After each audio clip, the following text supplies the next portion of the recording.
안녕하세요. 생생법률쇼 진행을 맡은 양지민입니다. 법과 친해지는 제법 좋은 방법 생생법률쇼에서는요. 오늘도 크고 작은 법률 문제로 어려움을 겪고 있는 시청자 여러분들을 위한 법률 상담은 물론이고요. 그리고 세상을 들썩이게 하는 이슈들을 법적으로 풀어보는 시사법률 토크까지 준비가 되어 있습니다. 법과 관련해서 궁금한 내용이 있으신 분들은 상담 전화 0257-8295번으로 연락을 주시거나 법률방송 홈페이지에 접속하신 후 법률상담에 문의 남겨주시면 됩니다. 그리고 아래 나가는 메일로도 상담 문의 받고 있으니까요. 많은 참여 부탁드립니다. 그리고 지금 이 방송은 유튜브를 통해서도 실시간으로 함께 방송이 되고 있습니다. 많은 시청 부탁드리겠고요. 또 유튜브를 통한 소통의 창구도 열어두겠습니다. 그럼 오늘 도움을 주실 변호사님 소개해드리겠습니다. 태연 법률사무소의 김태연 변호사님 자리하셨습니다. 안녕하세요. 네, 안녕하세요. 태연 법률사무소 김태연 변호사입니다. 네, 오늘 김태연 변호사님과 함께 시작해 보도록 하겠습니다. 생생법률쇼, 그럼 오늘 접수된 상담 내용부터 함께 만나보시죠. 감정 신청에 대해 알려주세요. 상사 메신저 몰래 봤다면 처벌되나? 폭력적인 남편과의 이혼 준비, 편의점 진상 고객들 처벌은? 이렇게 오늘 4가지 상담 접수가 되어 있습니다. 잠시 후 김태현 변호사님과 함께 짚어보도록 하겠고요. 시청자 여러분들도 어떤 해결책이 제시되는지 끝까지 함께 해주시면 되겠습니다. 그럼 바로 첫 번째 코너로 가보겠습니다. 생생법률쇼에서는요, 우리 시청자 여러분들이 법과 친해지기를 바라는 마음에서 다양한 코너들 마련해 두고 있는데요. 오늘 수요일에는요, 변호사가 알려주는 실전 생활 법률 팁 을지로 시간 준비되어 있습니다. 을들이 반드시 알아야 하는 법 을지로, 오늘은 어떤 내용 가지고 오셨을까요? 네, 오늘은요, 이제 지난번에 말씀드렸던 것처럼 파산회생의 지정 변호사 제도에 대해서 말씀드리려고 합니다. 네, 파산과 회생에서의 이 지정 변호사 제도. 우선 뭐 개인 파산과 사실 회생에 대해서도 많은 분들이 궁금해하실 것 같고요. 어떤 차이가 있는지 좀 설명 부탁드릴게요. 네, 이제 우선 개인 파산에 대해서 말씀을 드리면요. 네. 개인 파산은 이제 모든 채권자가 평등하게 채권을 변제받도록 보장함과 동시에 채무자에게 면책 절차를 통하여 남아있는 채무에 대한 변제 책임을 면제받아 경제적으로 재기하고 갱생할 수 있는 기회를 부여하는 절차인데요. 네. 개인 파산 제도의 주된 목적은 모든 채권자가 평등하게 채권을 변제받을 수 있도록 보장을 함과 동시에 채무자에게는 면책 절차를 통해서 남아있는 채무에 대한 변제 책임을 이제 면제를 받아서 경제적으로 재기 갱생할 수 있는 기회를 부여한다는 것인데요. 네. 개인 파산 제도는 상실하지만 불운하게도 과도한 채무를 지게 돼서 절망에 빠지고 생활의 의욕을 상실한 채무자에게 이제 좋은 구제책이 될 수가 있습니다. 그리고 파산 및 면책은 자신의 채무를 정상적인 방법으로 변제를 하기가 어렵거나 네. 다른 채무 조정 방법에 따라 일부 변제가 가능하지 않은 경우에 신청할 수가 있고요. 네. 신용불량자가 아니라도 이제 신청을 할 수가 있습니다. 네, 개인 파산 제도라는 것에 대해서 많은 분들이 사실 들어보시기는 하셨을 거예요. 근데 구체적으로 법적으로 봤을 때 어떤 의미가 있는지 설명을 해주셨습니다. 사실 내가 굉장히 좀 많이 노력을 하고 그리고 성실을 하기도 하지만 불운하게도 채무가 이렇게 정말 많아지게 된 그런 채무자의 상태를 조금 구제해주고자 마련된 제도다라고 이해를 해보시면 좋을 것 같은데요. 그러면 개인 회생의 경우에는 어떤 제도일까요? 네, 이제 개인 회생에 대해서 말씀드리면요. 네. 개인 회생은 총 채무액이 이제 무담보 채무의 경우에는 10억, 그리고 담보부 채무인 경우에는 15억 이하인 개인 채무자로서 장래 계속적으로 또는 반복하여 수입을 얻을 가능성이 있는 자가 네. 3년 내지 5년간 일정한 금액을 변제를 하게 되면 나머지 채무의 면제를 받을 수 있는 절차인데요. 이제 개인회생 제도는 재정적 어려움으로 인해서 파탄에 직면하고 있는 개인 채무자로서 장래적으로 계속적으로 혹은 반복해서 수입을 얻을 수 있는 가능성이 있는 자에 한해서 채권자 등 이해관계의 법률관계를 이제 조정을 하면서 채무자의 효율적 회생과 채권자의 이익을 도모하기 위해서 마련된 절차로 2004년 9월 23일부터 이제 시행이 된 절차입니다. 네. 총 채무액이 무담보 채무인 경우에는 10억, 그리고 담보부 채무인 경우에는 15억 이하의 개인 채무자로 장래 계속적으로 또는 반복적으로 수입을 얻을 가능성이 있는 자, 그리고 이제 3년 내지 5년간 일정한 금액을 변제하는 것이 이제 조건으로 내세울 수가 있습니다. 그러면 개인 파산 같은 경우에는 내가 정말 그야말로 정말 파산을 해서 내가 더 이상 돈을 갚을 수 없어서 이제 채무를 면책받을 수 있는 이제 절차라고 보시면 되겠고, 개인 회생애 같은 경우에는 내가 어떠한 일정 계획을 가지고 이러한 기간 안에 내가 이렇게 좀 변제를 해보겠다라고 하는 것을 받아주는 그런 제도다라고 보시면 좋을 것 같습니다. 그러면 이 개인 파산과 또 개인 회생에서 소송구조 지정 변호사 제도 누가 받을 수 있는 제도인가요?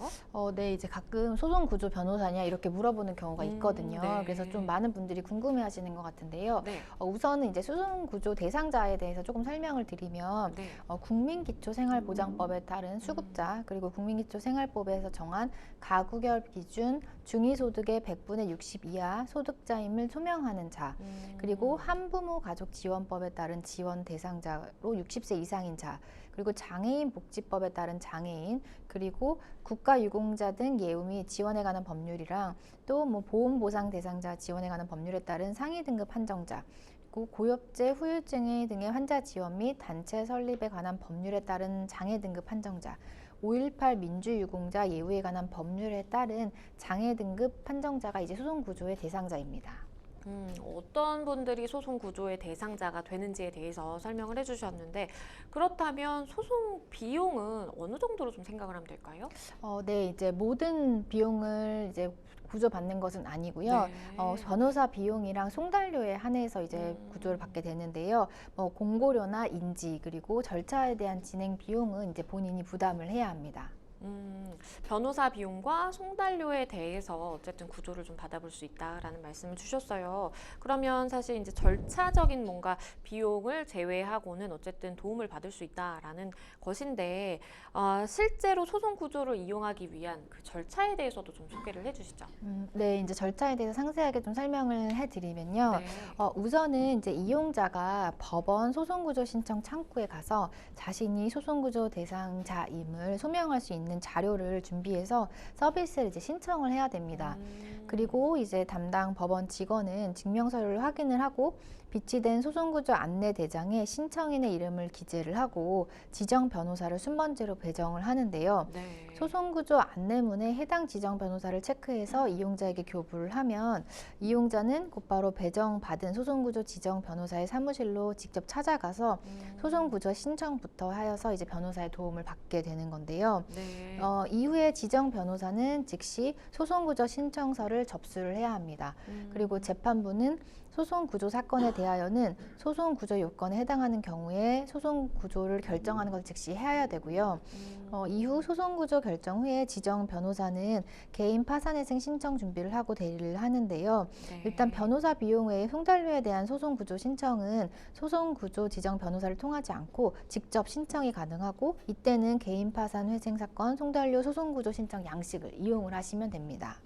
네, 소송 구조를 어떻게 좀 이용해 볼 수 있을지 그 절차에 대해서 설명을 해주셨는데요. 그러면 마지막으로 이 소송 구조 지정 변호사 제도를 이용할 때 그러면 정말 처음부터 끝까지 다 이렇게 좀 도움을 받을 수 있는지, 아니면 뭐 도움을 받을 수 있는 범위가 일정 정도 정해져 있는지도 궁금합니다.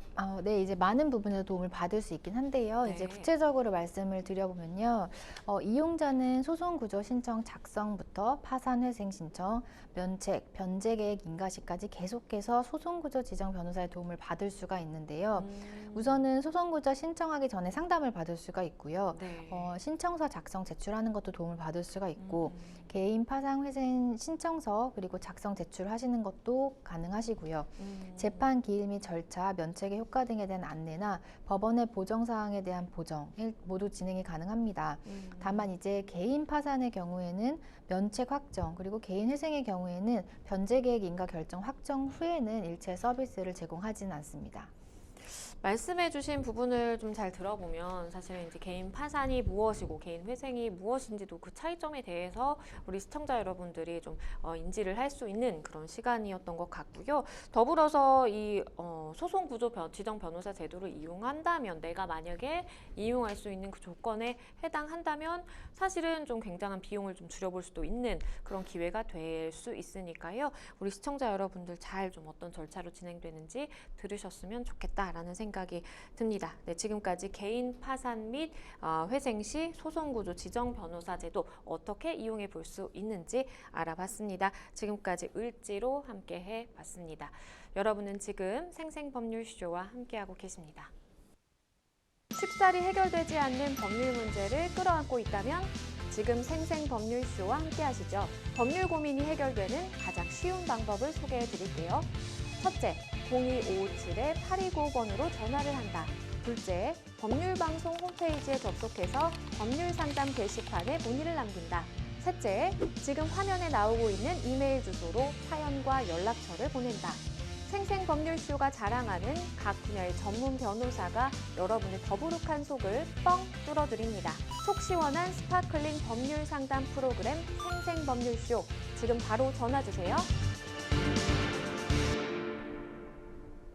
네, 저희는 첫 번째 상담으로 가보겠습니다. 첫 번째 상담 전화 연결되어 있는데요. 만나보겠습니다. 안녕하세요. 네, 안녕하세요. 네, 어떤 점이 궁금해서 연락 주셨을까요? 지금 말씀드려도 되나요? 네, 말씀해 주시면 됩니다. 지금 현재 그 가족 간에 네, 두 명이 공동 명의로 네, 지금 부동산이 지금 공동 명의로 되어 있는데요. 네. 그 상대 쪽에서 지금 공유물 분할 소송이 저한테 들어왔습니다. 아, 네. 네, 근데 지금 상대 쪽의 그 변호인에 따르면은 네, 그 공유물 분할하는 입법 책정 가격이 공시지가 기준으로 초과 계산이 이루어져 있기는 하지만은 네, 제 입장에서는 합리적인 가격 제시가 안 돼 있다고 판단이 되어서 제가 현재 그 부동산에 대해 법원에 감정 신청을 해놓은 상태이며 네, 기간은 한 달 정도 소요된다고 전달을 받았습니다. 네, 그래서 앞으로 향후 일정은 부동산 감정 신청이 완료되면은 다시 한번 법원에서 그 출석을 해서 그 원고와 제가 피고인 그런 지금 관계이긴 하지만은 네, 그 합의를 한다라면은 그 감정 신청한 금액으로 합의를 할 거고 만약 서로가 인정을 안 하게 된다라면은 애초에 그 원고 쪽에서 제시했던 그 경매 신청 분할을 진행이 될 것 같습니다. 네, 그런데 그 제가 어쨌든 지금 현재 경제적인 여유가 좀 없는 상태이다 보니까 네, 제가 매입을 해서 이 부분은 정리를 해야 되는 상황이라 가능하면은 감정 신청 금액이 좀 낮게 나오고 싶어하는 그런 생각이 있으며 네, 그래서 내가 알고 싶은 거는요. 네, 그 부동산 감정 신청 기준이 어떻게 정해지는지 하고 또 공시지가는 네. 부동산 감정이 그 토지 부동산 공시지가는 그 부동산 감정이 있어 어느 정도 반영되는지 궁금합니다. 아, 네. 일단은 지금 말씀해 주신 상황은, 그러니까 부동산을 공유하고 계신 상황이신데 상대방이 네. 이제 공유물 분할 청구를 하게 됐고 이걸 대응하는 과정에서 사실은 이제 감정 가격이 정해져야만 하는 것인데 이게 네, 공시지가라는 것이 과연 얼마나 이 감정가에 영향을 주는지 어떻게 하면 좀 나에게 좀 유리한 상황으로 감정이 될 수 있을지 이게 좀 궁금하신 것 같아요. 네, 맞습니다. 네, 제 옆에 김태현 변호사님 함께 듣고 계셨는데요. 변호사님과 좀 더 자세하게 말씀 나눠보실게요. 네, 알겠습니다. 네, 안녕하세요. 김태현 변호사고요. 네, 안녕하세요. 네네. 그 말씀해 주신 내용은 제가 잘 들었고, 그러면은 지금 현재 몇 가지만 조금 더 여쭤볼게요. 네. 지금 그러면은 상대방 쪽에서 공유물 분할 청구 소송을 먼저 접수를 했다고 하셨는데, 네. 그쪽에서 원하시는 거는 경매를 통해서 나온 금액을 주겠다고 하세요? 아니면은 뭐 어떤 방식으로 분할하시길 원하신다고 하세요? 상대 쪽에서는요. 네. 최초의 그 소송은 네. 그 경매 신청을 해가지고 분할을 빨리 하고 싶어 하는데 네네. 이게 그동안 조정을 2번 했습니다. 네네. 조정을 2번 하면서 네. 뭐 상대 쪽에서도 어느 정도 지금 현실적이지 않은 그런 가격으로 인해가지고 상대 쪽에서 좀 불리하다라고 생각을 했는지 몰라도 저에게 2번에 걸쳐가지고 네. 그 가격으로 인하해 줄 테니까 뭐 너무 이렇게 좀 민사다 보니까 시간을 가져가지 말고 합의를 하자라고 요청을 왔는데 네네. 그래도 저에게 있어서는 그 금액 자체도 뭐 좀 그 합리적이지 않다라고 판단을 했기 때문에 좀 어느 정도 객관적인 그런 금액을 가지고 네. 합의를 하는 게 필요하다라고 제가 판단을 했기 때문에 법원에 감정 신청을 요청하는 상태입니다. 아, 그러면은 지금 얘기를 들어보니까 상담자분도 이 토지를 가져오시는 게 아니고 그냥 분할을 해서 매매를 하고 그 현금으로 분할을 하시기를 원하시는 거세요, 지금? 아, 그런 건 아니고요. 네네. 제가 뭐 집안 사정까지 다 말씀드리긴 뭐 어렵겠지만은 네네. 어쨌든 자식된 입장에서 지금 어머니가 혼자 계시는 지금 그 장소이기 때문에 네. 그 만약에 이게 경매로 가게 된다면 제 3자가 그 낙찰을 받을 수도 있는 그런 상황이기 때문에 그렇죠, 네. 결과적으로 본의 아니게 집에서 나와야 되는 그런 상황이라 아, 예. 저는 되도록이면은 형제간에 원만하게 합의를 해서 네. 어머니가 사시는 동안 계실 수 있게끔 해드리려고 하다 보니까 제가 결국은 원만한 가격이 나와야지만 저도 합의를 해줄 수 있다라는 거죠. 아, 그러면 지금 그 토지 상황에 따라 좀 다를 수 있을 것 같은데 서울은 네. 아니고 지방이세요? 아, 경기도입니다. 아, 경기도 그 평수가 대략 얼마나 되세요?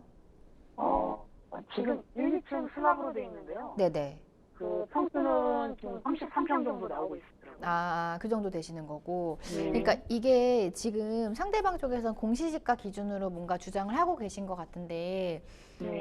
공시지가라는 게 사실 어떨 때는 실거래보다 낮은 경우가 있고 어쨌든 더 높은 경우도 있거든요. 근데 그게 이제 경기에 따라 다른 거예요. 이게 부동산 가격이 하락하고 있는 상황이면 공시지가가 너무 과도하게 높게 잡힐 수가 있는 거고, 근데 이제 사실 과거에 2023년 이전에 22년까지는 부동산이 아주 나쁘진 않았기 때문에 뭐 그 22년 초 이때까지만 해도 보통 웬만한 지역들은 다 상향이 되고 있긴 했거든요. 그래서 공시지가는 좀 낮게 잡혔는데 사실 그 이후에 조금 경기가 안 좋다 보니까 오히려 지금 실거래가가 공시지가보다 낮을 수가 있는데 혹시 뭐 대략의 시세 같은 걸 알고 계세요?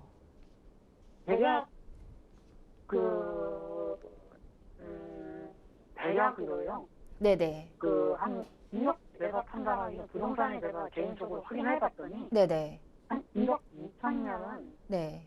뭐 거래가 될 거다라고 그렇게 요청을 받았어요. 그 정도. 네. 네네. 근데 원고 쪽에서 네. 지금 요청하는 게 8천에서 1억 정도를 얘기를 하고 있더라고요. 아, 그러니까 실거래로 했을 때는 오히려 조금 더 이게 높게 나올 수도 있는 위험 부담이 있으신 상황처럼 보이기는 하네요. 네네네. 그래서 제가 이제 그 얘기를 왜냐하면 지금 감정가를 높이시려고 하는 게 아니고 낮추시려고 하면 네, 맞습니다. 네, 그러면은 공시지가가 통상적인 그러니까 과거의 선례들에 따르면 보통은 공시지가가 제일 낮은 가액이거든요. 네. 그리고 지역이 더 이제 뭐 강남이라든지 이런 쪽 올라올수록 더 그렇거든요. 공시지가는 많이 떨어져 있어요. 그래서 이제 그런 거기 때문에 오히려 감정을 신청을 했을 때 금액이 더 올라갈 수 있는 위험 부담이 분명히 있으실 것 같거든요. 네, 그런데 법원에서는 감정평가라는 걸 하게 되면 그 감정의 객관적인 평가를 기준이 나오는 거기 때문에 원고는 당연히 상향 조절을 할 거고 그럼 법원에서는 그 감정 결과를 따를 수밖에 없거든요. 대부분은. 그러면은 더 불리한 상황이 될 것 같고 더불어 생각하셔야 되는 게 감정을 먼저 신청을 하시려고 하면 비용을 선납을 하셔야 되거든요. 네네네. 그런데 그 감정평가 비용이 생각보다 많이 나오기 때문에 뭐 변호사 비용 대략 알아보셨는지 모르겠는데 그 이상으로 나오는 경우가 더 많거든요.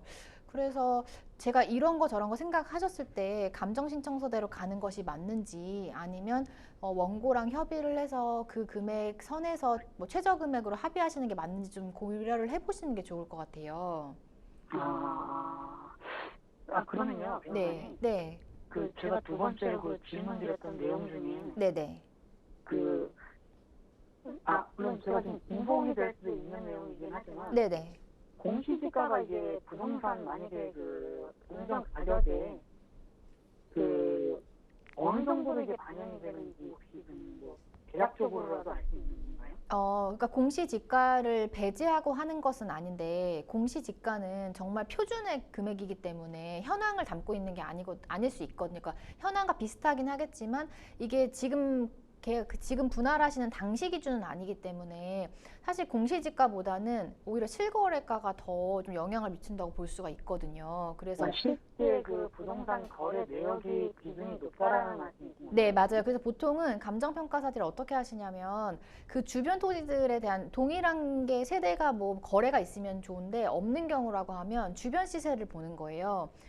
그렇기 때문에 뭐 공시지가가 아예 안 본다 하긴 어렵지만 공시지가보다는 시세, 실제 거래가 더 중요하기 때문에 주변 토지, 그러니까 부동산은 사실 거래를 고액에 해야 되니까 조금 부풀려서 말할 수도 있으니까 그거 말고 오히려 주변 땅을 한번 보시고 거래가 된 내역을 한번 보셔서 평당 금액이 얼마가 되는지 한번 보시고 그거를 계산해 보시는 게 나으실 것 같아요. 제가 볼 때는. 어차피 그러면 그 감정평가사 분도 주변에 최근에 거래되었던 내역을 어느 정도 많이 반영을 한다라는 말이죠. 네, 그럼요. 그게 더 결정적이기 때문에 그 부분을 좀 고려하셔야 돼요. 물론 제가 지금 들어보니까 아예 아파트나 이런 토지가 아니시고 뭐 거래가 되는 게 지금 뭐 세대가 아니시니까 동일한 게 없을 수도 있는데 어쨌든 주변 시세라는 게 있기 때문에 평당 단가를 한번 계산을 해보시고 이게 아무래도 공시지가 혹은 원고가 요청했던 금액보다 더 높게 나올 것 같다라는 생각이 드시면 굳이 비용 들어서 그 금액을 높이실 필요가 없다는 이야기거든요. 감사합니다. 네. 그래서 그거 한번 상세하게 확인해 보시고 감정 신청은 취하를 하실 수가 있으시니까 그거 한번 검토해 보시고 진행하시면 될 것 같아요. 그리고 추가로요. 네네. 이게 감정 신청이 되고 이제 뭐 서로 이제 합의하는 그런 과정을 거치게 된 후 네. 원쪽도 이 부분에 대해서 따라가 줄 수 없다고 그러면 결국 최종 쪽에서는 법률로 분할을 한다 그런 경우일 수도 있다고 하더라고요. 네네. 그렇게 되면은 그 최저 입찰 가격은 그러면 무조건 그 공시지가 기준으로 올라가는 건가요?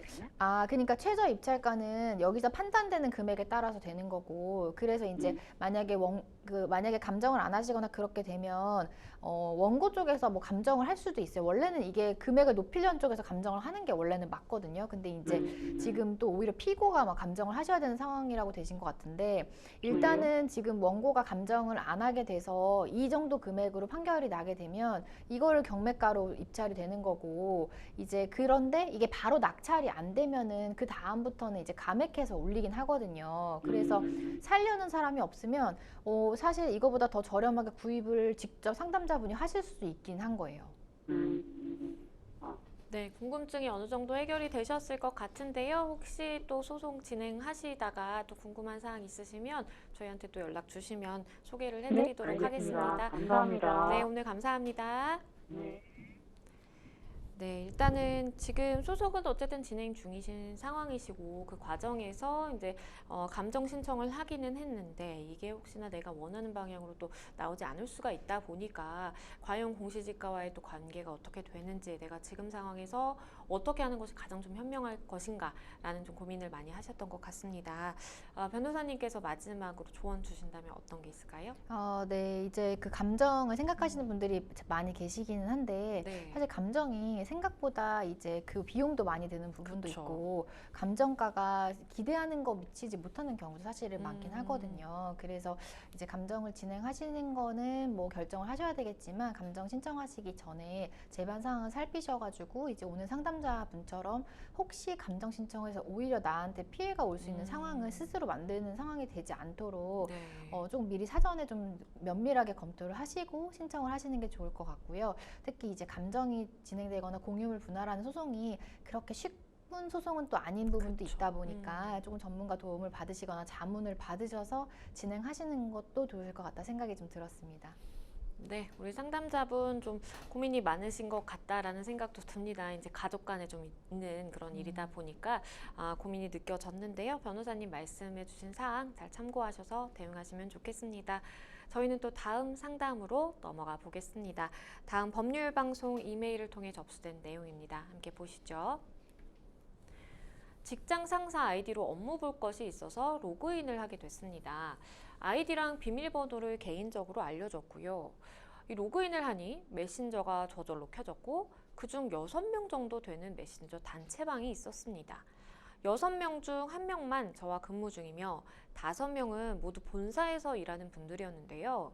그런데 본사에서 일하는 한 분과 저와 같이 일하는 분이 제 이름을 명시하지는 않았으나 누가 봐도 저인지 알게끔 제 험담을 한 내용이 있어서 해당 내용을 캡처했습니다.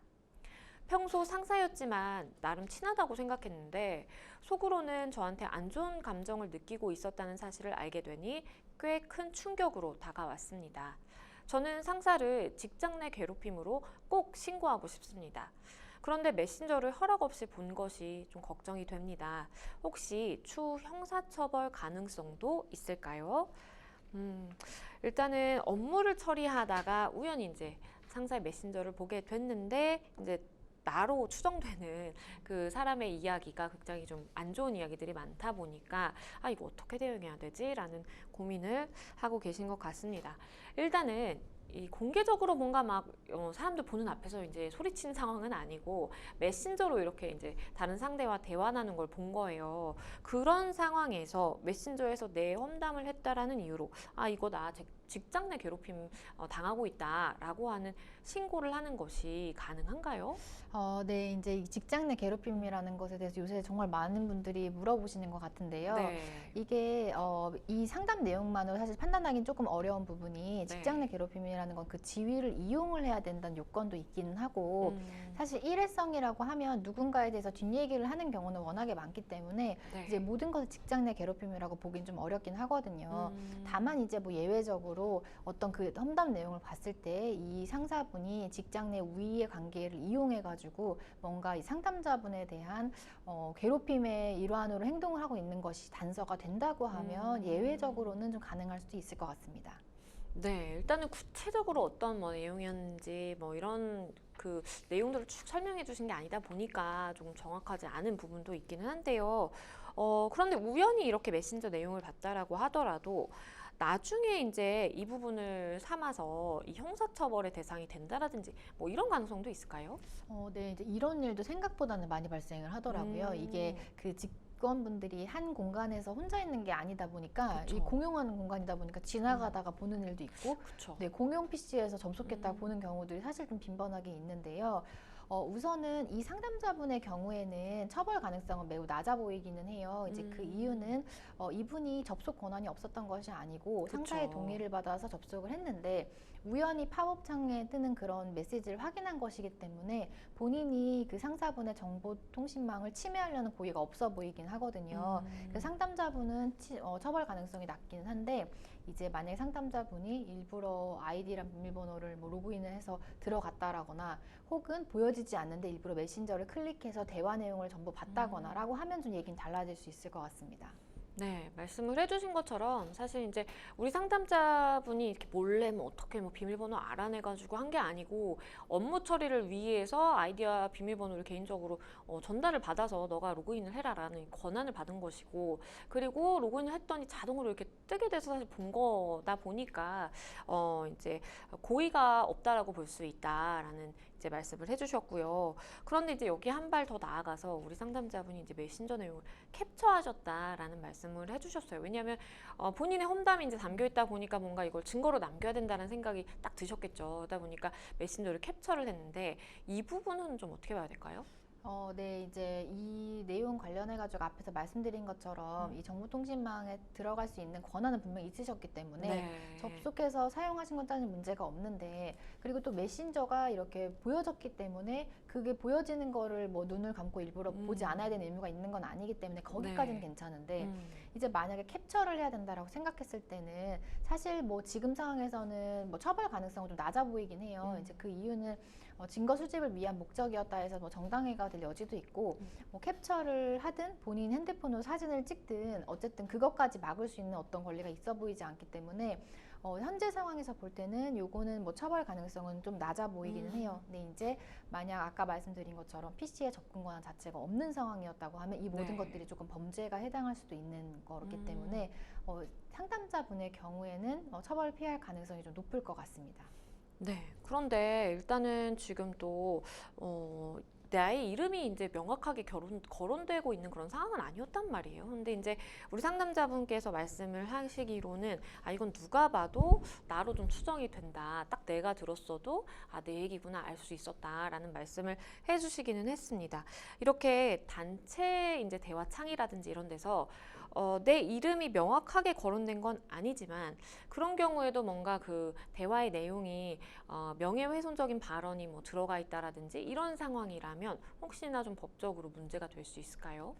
네, 이제 이것도 요새 정말 많은 분들이 궁금해하시는 내용인데요. 네. 이게 명예훼손죄, 모욕죄 이런 게 워낙에 많이 분쟁이 되다 보니까 이제 특정성에 대한 문제가 남는데 그쵸. 사실 요즘에는 누구누구라고 이름을 딱 명칭을 해서 글을 쓰는 분들은 잘 많진 않거든요. 네. 그리고 카카오톡이나 뭐 이런 메신저 특성상 누구누구라고 앞에 매번 다 쓰지 않기 때문에 그 문장만 봐서는 이게 누군지 명확하지 않을 수도 있어요. 그래서 그러면 이게 특정이 안 됐으니까 처벌을 무조건 피할 수 있는 것이 아니냐라고 생각하시는 분들이 굉장히 많으신데 실무상은 이 특정에 대한 부분은 반드시 이름을 호칭해야 되는 것은 아니거든요. 네. 다만 이제 주의 사정이나 재반 사정을 고려했을 때 이게 누구인지 특정이 될 정도라고 하면 특정이 됐다고 볼 수가 있거든요.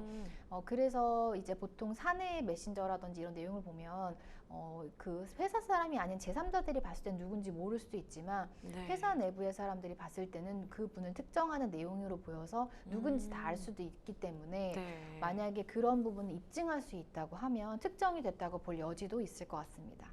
그러면 만약에 이제 처벌을 받게 된다면 처벌 수위는 어느 정도로 예상해 볼 수 있을까요? 네, 이제 뭐 정보통신망 이용해가지고 허위사실을 적시하거나 모욕하는 경우에는요, 조금 허위사실 적시 명예훼손이랑 이제 진실한 사실 적시 명예훼손으로 나눌 수가 있는데요. 네. 사실 적시인 경우는 이제 3년 이하의 징역 그리고 3천만 원 이하의 벌금형이 가능하고요. 이제 허위인 경우에는 7년 이하의 징역 그리고 10년 이하의 자격정지라든지 혹은 5천만 원 이하의 벌금형까지도 가능하고요. 그 험담이라는 내용이 만약 욕설이라고 해서 좀 모욕적인 어떤 발언에 해당한다고 하면 1년 이하의 징역이나 금고 또는 그다음 200만 원 이하의 벌금형까지는 가능합니다. 그러면 만약에 이제 이와 비슷하게 뭐 회사 내에서라든지 뭐 이렇게 모욕죄 아니면 명예훼손죄가 인정된 뭐 비슷한 사례가 좀 있을까요? 네, 뭐 이 사례는 사실 정말 많거든요. 제가 뭐 하루도 안 쉬고 상담하는 사례 중에 하나일 정도로 많은데 굉장히 많은 것 같아요. 명예훼손죄 모욕죄 인정 사례들이 많고 네. 메신저를 통해서 아까 말씀하신 것처럼 특정이 안 됐는데도 특정이 인정된 사례 특정이 안 돼서 했는데도 이제 이름은 명칭하지 않았지만 그 직원분들이 봤을 때는 이게 누군지 알 수 있다라는 그렇죠. 이유로 특정이 돼서 인정이 된 사례들도 있고 뭐 그냥 욕설에서 그 한 명을 제외하고 나머지 분들이 팀원들이 이렇게 같이 방을 만들어서 얘기를 한 거를 우연히 어떤 분이 그걸 지나가시면서 보다가 그거를 다 카카오톡 대화 내용 내보내기를 해가지고 거기 있는 구성원들이 전부 다 처벌이 되는 사례들도 있거든요. 그래서 사실 이런 사례들은 굉장히 많은데 아직까지 이제 회사 내에서 다른 직원분에 대한 뒷얘기 하는 거는 아무 문제가 없다라고 생각하는 분들 좀 계셔가지고 그리고 특히나 그 방에 대한 정보를 한 명이 이렇게 제공하거나 피해자가 볼 가능성이 낮다고 생각을 해서 이런 실수하시는 일들이 많이 발생을 하는 것 같거든요. 그래서 조금 조심하셔야 될 것 같고 현재 상황에서는 굉장히 많이 발생하는 사례 중에 하나인 것 같습니다. 일단 우리 상담자 분께서는 사실 굉장히 믿었던 상사, 뭐 선배였기 때문에 이렇게 뒤에서는 내 험담을 한다라는 사실에 많이 놀라기도 하셨고 굉장히 좀 배신감도 느끼고 계신 그런 상황인 것 같습니다. 우리 상담자분께 마지막으로 조언 주신다면 어떤 게 있을까요? 네, 이제 그 상담자분 입장에서는 제가 볼 때 그 험담 내용이 무엇인지에 따라서 형사 고소가 가능할 여지도 있을 것 같거든요. 네. 다만 이제 그것은 해당 내용 적시한 사실이 어떤 것인지 내용이 뭔지를 봐야 구체적으로 말씀드릴 수 있기 때문에 가까운 뭐 변호사 사무실을 찾아가셔가지고 관련된 내용을 직접 보여주시고 상담을 받으신 다음에 다음으로 법적 조치를 어떻게 진행할 수 있으실지 상의해 보시는 게 좋을 것 같습니다. 네, 변호사님께서 말씀해 주신 것처럼 사실 해당 내용 뭐 캡처해 두셨다고 하니까요. 이거 가지고 가까운 뭐 법률 사무소라든지 이렇게 찾아가셔서 조언을 듣다 보면 아, 이거 내가 법적인 조치를 좀 취해야 되겠다. 아니면 그냥 이제 상사와 잘 좀 풀어봐야 되겠다라는 이런 판단이 서시지 않을까라는 생각이 듭니다. 모쪼록 잘 해결이 되시면 좋겠습니다. 여러분은 지금 생생법률쇼와 함께하고 계십니다. 쉽사리 해결되지 않는 법률 문제를 끌어안고 있다면 지금 생생법률쇼와 함께하시죠. 법률 고민이 해결되는 가장 쉬운 방법을 소개해 드릴게요. 첫째, 02557-8295번으로 전화를 한다. 둘째, 법률방송 홈페이지에 접속해서 법률상담 게시판에 문의를 남긴다. 셋째, 지금 화면에 나오고 있는 이메일 주소로 사연과 연락처를 보낸다. 생생법률쇼가 자랑하는 각 분야의 전문 변호사가 여러분의 더부룩한 속을 뻥 뚫어드립니다. 속 시원한 스파클링 법률 상담 프로그램 생생법률쇼. 지금 바로 전화주세요. 네, 계속해서 저희는 다음 상담으로 넘어가 보겠습니다. 다음 법률방송 이메일을 통해 접수된 내용입니다. 함께 보시죠. 남편은 운동선수입니다. 저는 구단 프런트에서 선수 관리 업무를 보다가 남편과 연애를 했습니다.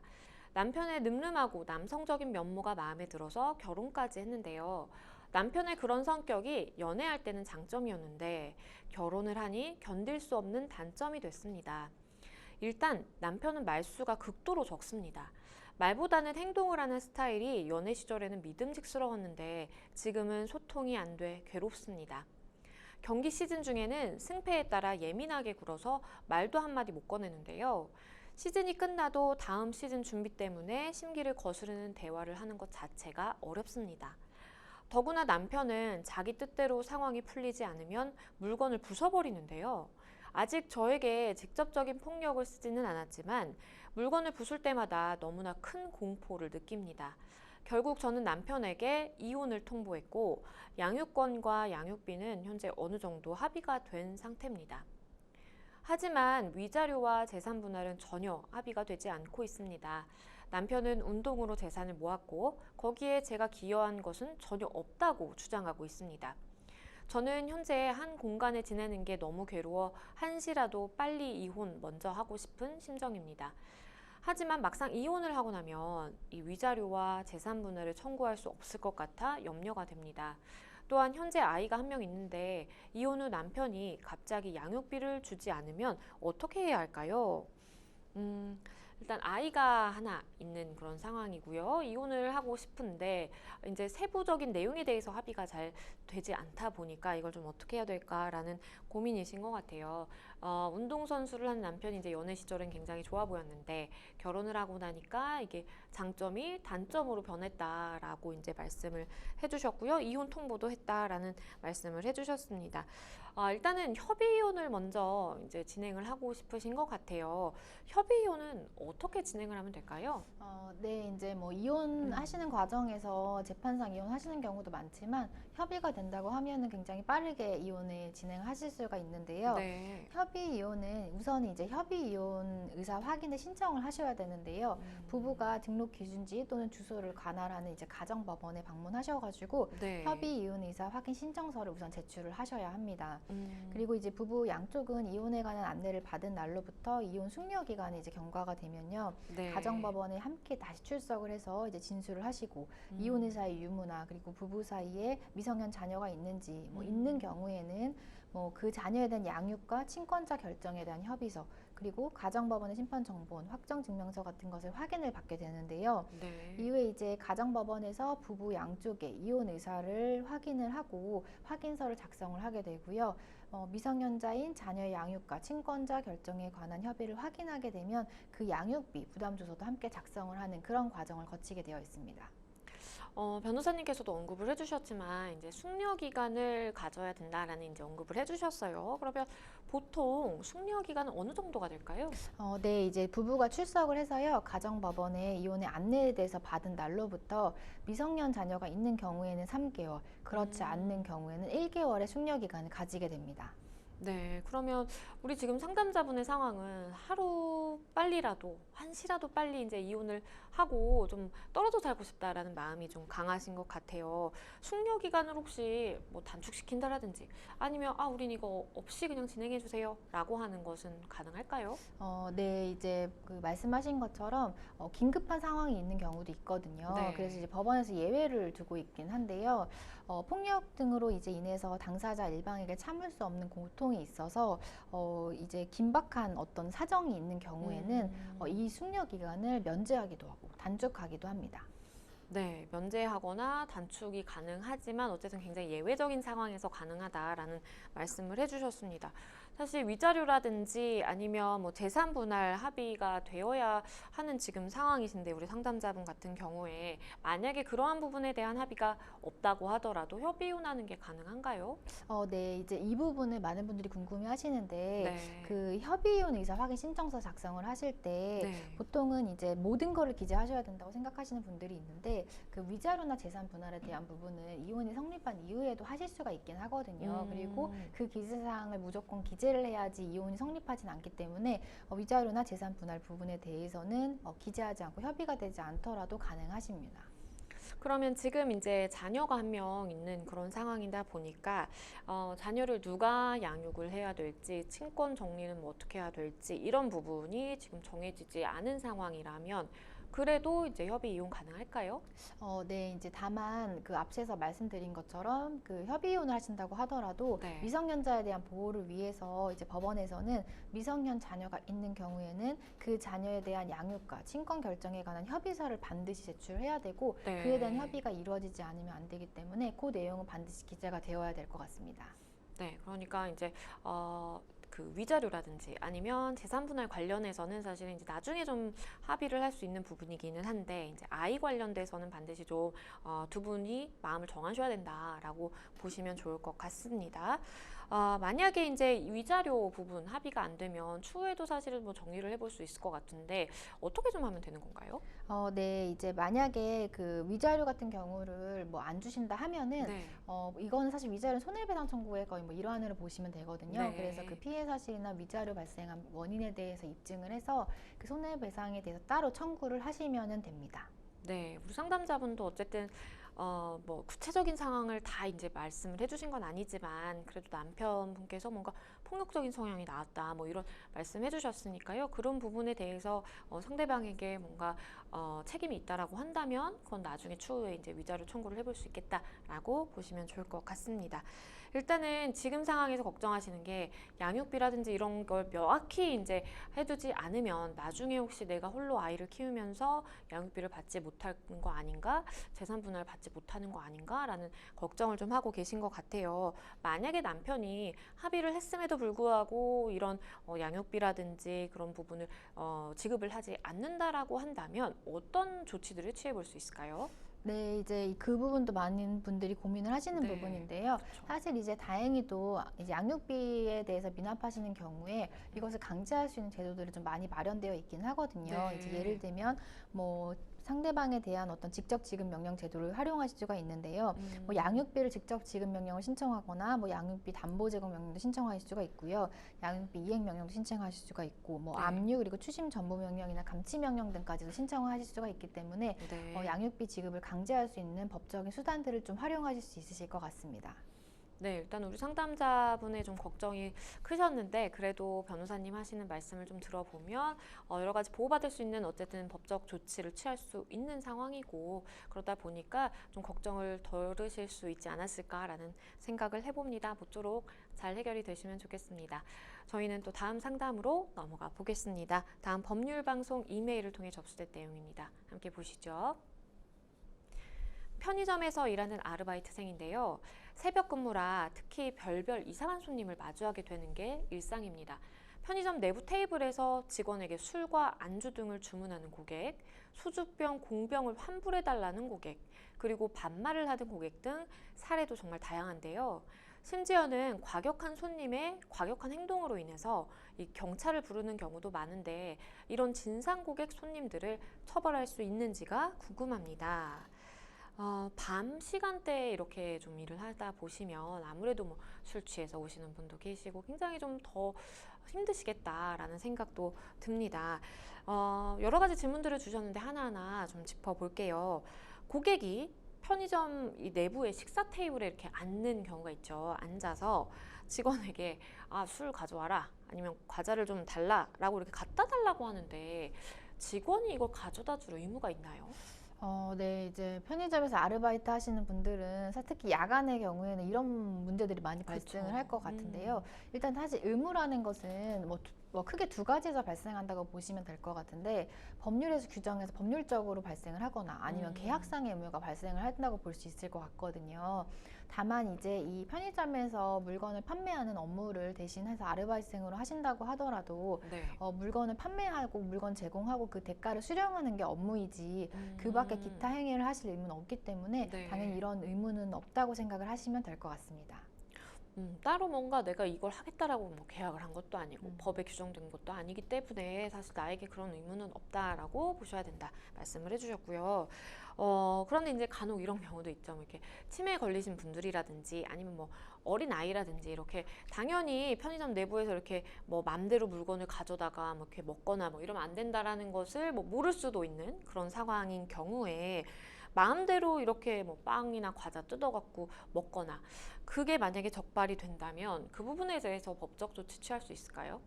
네, 이제 이 부분에 대한 거는 이제 내 가게에서 다른 음식을 뭐 반입을 하는 거 금지한다 이런 건 사실 사적인 계약이라고 보시면 되거든요. 그래서 어디 뭐 레스토랑이나 이런 데 가보시면 외부 음식은 뭐 반입이 불가합니다. 그쵸. 이런 문구를 기재해 놓으시는 게 이것을 문구를 기재해 놓으시면 묵시적으로 동의하신 분들만 들어오셔라 라는 어떤 의미도 내포하는 것이거든요. 네. 그래서 이제 일방적으로 들어왔는데 무조건 나가라 하시는 것보다는 가급적이면 그런 문구들을 준비를 하셔가지고 여기 업체에서는 그 부분을 금지하고 있다라는 것을 공지를 해놓으시면 사인 간의 계약으로 간주할 수 있기 때문에 그런 방법을 좀 선택해서 큰 분쟁 없이 해결하시는 게 좋을 것 같습니다. 네, 그리고 이런 경우도 있죠. 이제 고객이 편의점에 와서 빵을 구매했는데 편의점 내부에서 이제 먹는데 음료수나 뭐 이렇게 다른 거 집에서 가지고 와서 이렇게 같이 먹는 경우가 있을 수 있을 것 같은데 이걸 좀 막을 수 있는 근거가 있을까요? 네. 앞서서 조금 그 부분 함께 말씀드렸는데 네. 관련해서 이런 문구 같은 거를 좀 기재를 해 놓으시는 게 좋을 것 같고 네. 그리고 이제 뭐 들어와가지고 미취학 아동이나 이런 뭐 치매 걸린 노인분들이 뜯어먹고 이런 거 자체에 대해서는 당연히 손해가 발생을 하면 당연히 청구할 수 있는 건데 외부에서 가져온 음식을 편의점 내부에 섭취를 하는 것은 사실 이게 금지한다는 어떤 규정이 없을 때에는 쌍방의 의사합치가 안 된 부분을 볼 수가 있거든요. 네. 그래서 반드시 그런 부분을 미리 공지를 해서 이 사인 간의 계약에서는 이것이 금지된다라는 것을 고지를 하시는 것이 좋을 것 같습니다. 그리고 또 이제 소주라든지 뭐 맥주라든지 어떤 병음료를 이렇게 구매해서 먹은 다음에 공병을 나 이거 환불해달라라고 하는 경우 환불을 해줘야 될까요? 이 편의점에서는 사실 그 병병에 대한 대가까지 다 매매를 하고 그 대가를 받으신 거거든요. 그런데 이것을 다시 재판매를 하신다는 거는 그 편의점에서 그동안 뭐 관행적으로 해왔다거나 혹은 여기서 해줄 의무가 있는 어떤 계약 관계에 있지 않는 다음에는 그러한 뭐 편의점에서 환불해 주셔야 하는 의무가 있다고 보기는 어렵습니다. 그리고 이제 간혹 손님들 중에 굉장히 뭐 반말을 기분 나쁘게 한다라든지 뭐 수치심을 느끼게 하는 발언이라든지 뭐 모욕적인 언사를 하는 경우 있을 수가 있잖아요. 그런 경우에 법적인 조치를 취해 볼 수 있을까요? 네, 이제 그 손님들 중에서 사실 뭐 술을 취하시거나 그러시면 네. 말씀하시는 경우도 사실 좀 간혹 있는데요. 이러한 경우에 수치심을 느끼는 정도다라고 하는 경우에는 모욕죄로 고소를 하실 수가 있고요. 다만 이제 그 1대1 대화할 때는 공연성 요건 인정이 안 되기 때문에 주변에 손님이 있거나 제3자가 있는 경우에만 이제 모욕죄로 고소가 가능하시고 만약에 처벌을 받게 된다고 하시면 1년 이하의 징역이나 금고 그리고 200만 원 이하의 벌금형까지 처벌이 가능하십니다. 네, 우리 상담자분 좀 많이 힘드실 것 같은데 변호사님께서 마지막으로 조언 주신다면 어떤 게 있을까요? 네, 이제 아르바이트 하시는 게 생각만 해도 많이 힘드실 것 같은데요. 그렇죠. 이제 어쨌든 과도한 의무가 있으신 건 아니기 때문에 그거를 항상 미리 확인하시는 거는 필요하실 것 같고 더불어서 이제 좀 애매한 부분 같은 경우는 자문이나 이런 것들을 통해서 확인을 하셔서 더 큰 일이 발생하지 않도록 그리고 의무에 넘어가는 부분을 하지 않도록 조금 미리 준비하시는 것도 필요할 것 같습니다. 네, 사실은 이제 보통 아르바이트 하시는 분들이 연령이 많이 낮으신 경우가 있고 그런 경우에는 다 이제 손님 요구를 들어주느라고 더 큰 스트레스를 받게 되는 경우도 많은 것 같습니다. 우리 상담자분 모쪼록 이번 상담이 도움이 되셨으면 좋겠습니다. 네, 생생법률쇼 어느덧 마칠 시간이 다 됐는데요. 오늘 함께 해주신 김태현 변호사님 감사합니다. 감사합니다. 네, 오늘 저희가 준비한 내용 여기까지입니다. 다음 시간에 다시 찾아뵙겠습니다. 시청해주신 여러분 고맙습니다.